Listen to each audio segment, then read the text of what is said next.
Global democratic recession को समझना, एक डेफिनेशन और उसकी grave significance. Global democratic recession एक ऐसा दौर है जहां दुनिया भर में डेमोक्रेसी की प्रोग्रेस रुक गई है। यह एक ऐसा समय है जब लोकतांत्रिक प्रक्रियाओं में ठहराव आ गया है। कई जगहों पर डेमोक्रेटिक वैल्यूज और इंस्टीट्यूशंस एक्टिवली खत्म हो रहे हैं। यह एक चिंताजनक स्थिति है जो हमारे समाज के मूलभूत ढांचे को प्रभावित कर रही है। यह एक अलग फेज है जिसकी पहचान है कई देशों में पॉलिटिकल राइट्स और सिविल लिबर्टीज में गिरावट। यह गिरावट हमारे अधिकारों और स्वतंत्रताओं को कमजोर कर रही है। हम देख रहे हैं कि कम देश डेमोक्रेसी की तरफ बढ़ रहे हैं। यह एक वैश्विक प्रवृत्ति है जो हमारे भविष्य को प्रभावित कर सकती है। कई मौजूदा डेमोक्रेसीज में गवर्नेंस में गिरावट आ रही है, जिससे प्रशासनिक कार्यक्षमता पर असर पड़ रहा है और कुछ तो ऑथोरिटेरियनिज्म की तरफ वापस जा रहे हैं। यह एक खतरनाक प्रवृत्ति है जो हमारे समाज की स्वतंत्रता को खतरे में डाल सकती है। डेमोक्रेसी में फंडामेंटल ह्यूमन फ्रीडम्स, कानून का राज और अकाउंटेबल गवर्नमेंट शामिल है। यह हमारे समाज की नींव है। जब डेमोक्रेसी पीछे हटती है तो एक जस्ट सोसाइटी के ये जरूरी हिस्से कमजोर पड़ जाते हैं। यह हमारे न्याय प्रणाली को भी प्रभावित करता है। सिटीजन्स पाते हैं कि उनकी आवाज दबाई जा रही है, उनके राइट्स छीने जा रहे हैं और लीडर्स को अकाउंटेबल ठहराने की उनकी एबिलिटी कमजोर हो गई है। यह हमारे समाज की आवाज को दबाने का प्रयास है। इससे देशों के अंदर रिप्रेशन, करप्शन और इंस्टेबिलिटी बढ़ सकती है। यह हमारे समाज की स्थिरता को खतरे में डालता है। डेमोक्रेटिक देश आमतौर पर ग्लोबल चैलेंजेस से निपटने में ज्यादा पीसफुल और रिलायबल पार्टनर्स होते हैं। यह हमारे वैश्विक सहयोग को मजबूत करता है। डेमोक्रेटिक नॉर्म्स के इस कटाव का असर सीधे इंडिविजुअल्स पर पड़ता है। यह हमारे व्यक्तिगत जीवन को भी प्रभावित करता है। इसका मतलब है फ्रीडम ऑफ स्पीच, असेंबली और प्रेस की आजादी कम होना। यह हमारे समाज की स्वतंत्रता को सीमित करता है। ऐसे रिजिम्स में रहने वालों के लिए डेमोक्रेटिक रिसेशन का मतलब है पर्सनल ऑटोनॉमी और सिक्योरिटी का सीधा नुकसान। यह हमारे व्यक्तिगत अधिकारों को खतरे में डालता है। सेल्फ डिटर्मिनेशन और एक ऐसी गवर्नमेंट का वादा जो सच में अपने लोगों को रिप्रेजेंट करे धुंधला पड़ जाता है। यह हमारे समाज की आत्मनिर्णय की भावना को कमजोर करता है। इस रिसेशन को समझना, इसके कारणों का पता लगाने और डेमोक्रेटिक स्पिरिट को फिर से जगाने के लिए इफेक्टिव रिस्पॉन्सेस तैयार करने के लिए क्रूशल है। यह हमारे भविष्य के लिए महत्वपूर्ण है। बढ़ती लहर, डेमोक्रेसी का फैलता हुआ दौर 1974-2005। मौजूदा डेमोक्रेटिक रिसेशन से पहले दुनिया ने डेमोक्रेटिक एक्सपेंशन का एक शानदार दौर देखा था। यह दौर, जिसे अक्सर डेमोक्रेटाइजेशन की थर्ड वेव कहा जाता है, लगभग 1974 में शुरू हुआ और करीब 2005 तक चला। तानाशाहियां गिरीं और अलग अलग कल्चर्स और कॉन्टिनेंट्स में नई डेमोक्रेसीज उभरी। यह दौर सदर्न यूरोप में डेमोक्रेटिक ट्रांजिशंस के साथ शुरू हुआ। 1974 में पोर्चुगल की कार्नेशन रेवोल्यूशन, उसके बाद ग्रीस में मिलिट्री रूल का अंत और स्पेन में फ्रैंको की मौत ने एक बदलाव का संकेत दिया। इस लहर को 1980s के दौरान लैटिन अमेरिका में और मजबूती मिली। अर्जेंटीना, ब्राजील, चिले और उरुग्वाय जैसे देशों में मिलिट्री जंटस और अथॉरिटेरियन रूलर्स धीरे धीरे डेमोक्रेटिक मूवमेंट्स के आगे झुक गए। 1980s के आखिर और 1990s की शुरुआत में कोल्ड वॉर के खत्म होने से इसे और भी ज्यादा बढ़ावा मिला। सोवियत यूनियन के पतन से सेंट्रल और ईस्टर्न यूरोप में डेमोक्रेटिक ट्रांजिशंस की एक झड़ी सी लग गई। यह डेमोक्रेटिक एक्सपेंशन सिर्फ यूरोप और लैटिन अमेरिका तक ही सीमित नहीं था। अफ्रीका और एशिया के कुछ हिस्सों में भी बड़े पॉलिटिकल बदलाव देखने को मिले। 1974 से 2005 के दौर में दुनिया में डेमोक्रेसीज की संख्या दोगुनी से भी ज्यादा हो गई।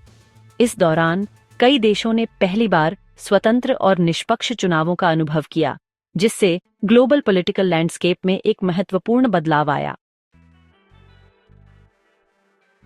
एक अहम मोड़ 2006 से डेमोक्रेटिक रिसेशन की खासियतें। लगभग 2006 के आसपास ग्लोबल डेमोक्रेटिक एक्सपेंशन का ऑप्टिमिस्टिक रास्ता डगमगाने लगा। यहीं से ग्लोबल डेमोक्रेटिक रिसेशन की शुरुआत हुई। एक मेन खासियत है इलिबरल डेमोक्रेसीज या हाइब्रिड रिजिम्स का बढ़ना।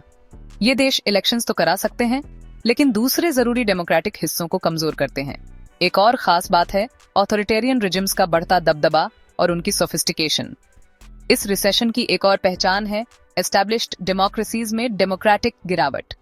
2006 से ओवरऑल ट्रेंड यह रहा है कि ज्यादा देशों में फ्रीडम में नेट गिरावट आई है बजाय बढ़ोतरी के। खतरे की घंटी ग्लोबल डेमोक्रेसी इंडेक्सेस से सबूत।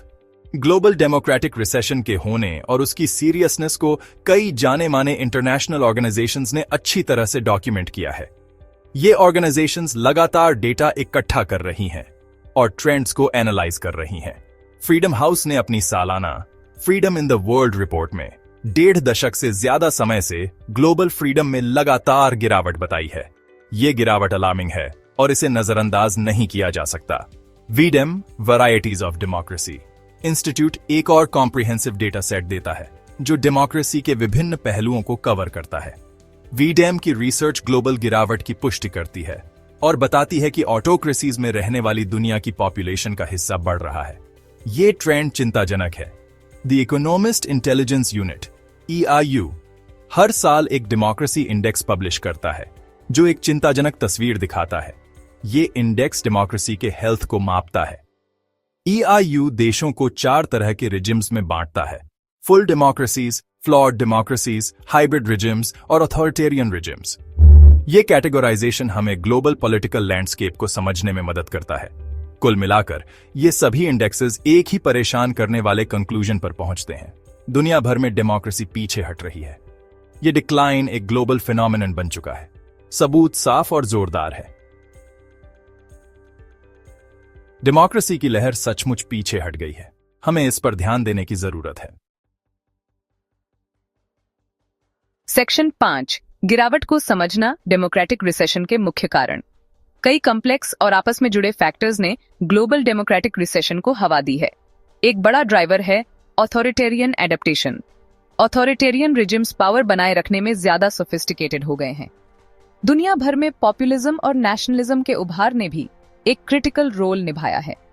डिजिटल ऑथोरिटेरियनिज्म एक नया लेकिन पावरफुल कारण है। ग्लोबलाइजेशन के कुछ पहलुओं के खिलाफ बैकलैश ने भी इस रिसेशन में योगदान दिया है। कई देशों में इंस्टीट्यूशनल ट्रस्ट में एक साफ गिरावट देखी गई है। Gap 2S core democratic institutions में भरोसे की यह कमी सोसाइटीज को एंटी डेमोक्रेटिक अपीलों और मैनिपुलेशन के लिए ज्यादा वल्नरेबल बनाती है। सेक्शन 6 पैंडेमिक की छाया, कोविड-19 और डेमोक्रेटिक नॉर्म्स पर इसका तेज होता असर। कोविड-19 पैंडेमिक ने कई पहले से मौजूद एंटी डेमोक्रेटिक ट्रेंड्स के लिए एक एक्सेलरेंट का काम किया। गवर्नमेंट्स ने इमरजेंसी मेजर्स लागू किए, कुछ ने पैंडेमिक को ज्यादा पावर हथियाने के बहाने के तौर पर इस्तेमाल किया। क्राइसिस की अर्जेंसी के कारण गवर्नमेंट्स अक्सर नॉर्मल लेजिस्लेटिव स्क्रूटनी को बाईपास कर पाईं। पैंडेमिक की वजह से स्टेट सर्वेलेंस पावर्स में भी काफी बढ़ोतरी हुई। पैंडेमिक का ओवरऑल असर पहले से ही दबाव में चल रहे डेमोक्रेटिक इंस्टीट्यूशंस और नॉर्म्स पर और ज्यादा स्ट्रेस डालना था। सेक्शन 7 बदलती दुनिया, रीजनल डेमोक्रेटिक ट्रेंड्स और रेजिस्टेंस के मजबूत गढ़। ग्लोबल डेमोक्रेटिक रिसेशन अलग अलग रीजन्स में अलग अलग तरह से दिखाई देता है। अफ्रीका में तस्वीर मिली जुली है। कुछ देश डेमोक्रेटिक बढ़त बना रहे हैं तो कुछ में मिलिट्री कूज की वापसी देखी जा रही है। लैटिन अमेरिका पॉपुलिज्म, इंस्टीट्यूशनल कमजोरी और सोशल इनइक्वालिटी से जूझ रहा है। यूरोप में हंगरी और पोलैंड जैसे देशों में इलिबरल ट्रेंड्स देखे गए हैं। एशिया एक कॉम्प्लेक्स तस्वीर पेश करता है, जहां चाइना जैसे पावरफुल अथॉरिटेरियन स्टेट्स अपना इन्फ्लुएंस बढ़ा रहे हैं। इन चैलेंजेस के बावजूद रेजिस्टेंस अलग अलग रूपों में जारी है। फ्रीडम और सेल्फ डिटर्मिनेशन के लिए इंसान की हमेशा से चली आ रही इच्छा डेमोक्रेटिक आकांक्षाओं की रेजिलियंस को दिखाती है। सेक्शन 8 कभी न खत्म होने वाला संघर्ष, डेमोक्रेसी का चक्रीय सफर और रेजिलियंस की जरूरत। डेमोक्रेसी का सफर अक्सर सिक्लिकल होता है, जिसमें एक्सपेंशन और कंट्रैक्शन के दौर आते रहते हैं। मौजूदा ग्लोबल डेमोक्रेटिक रिसेशन जरूरी नहीं कि एक परमानेंट स्थिति हो। हिस्ट्री हमें सिखाती है कि डेमोक्रेटिक प्रोग्रेस को अक्सर सेटबैक्स और चैलेंजेस का सामना करना पड़ता है। इस सिक्लिकल नेचर को पहचानने से मौजूदा गिरावट को सही संदर्भ में समझने में मदद मिल सकती है। यह हिस्टोरिकल पर्सपेक्टिव डेमोक्रेटिक रेजिलियंस की जरूरत पर जोर देता है। रेजिलियंस में उन कोर इंस्टीट्यूशंस को मजबूत करना शामिल है जो डेमोक्रेसी को सहारा देते हैं। सिविक एंगेजमेंट डेमोक्रेटिक रेजिलियंस की जान है। सेक्शन 9 भविष्य गणना, सिविक एंगेजमेंट, इंस्टीट्यूशनल मजबूती और डेमोक्रेटिक रिन्यूअल के लिए global solidarity. Global democratic recession एक बड़ी चुनौती पेश करता है, लेकिन यह इनसरमाउंटेबल नहीं है। डेमोक्रेटिक रिन्यूअल की राह के लिए सिविक एंगेजमेंट को फिर से मजबूत करने की जरूरत है। डेमोक्रेटिक इंस्टीट्यूशंस को मजबूत करना भी उतना ही पैरामाउंट है। डेमोक्रेटिक देशों और एक्टर्स के बीच ग्लोबल सॉलिडारिटी जरूरी है। डेमोक्रेसीज को फ्रीडम के लिए संघर्ष कर रहे लोगों को सपोर्ट करने के लिए मिलकर काम करना चाहिए।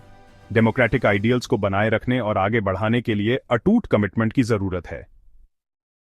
डेमोक्रेसी के लिए संघर्ष जारी है, जिसके लिए लगातार कोशिश और इसके असली मूल्य में विश्वास की जरूरत है।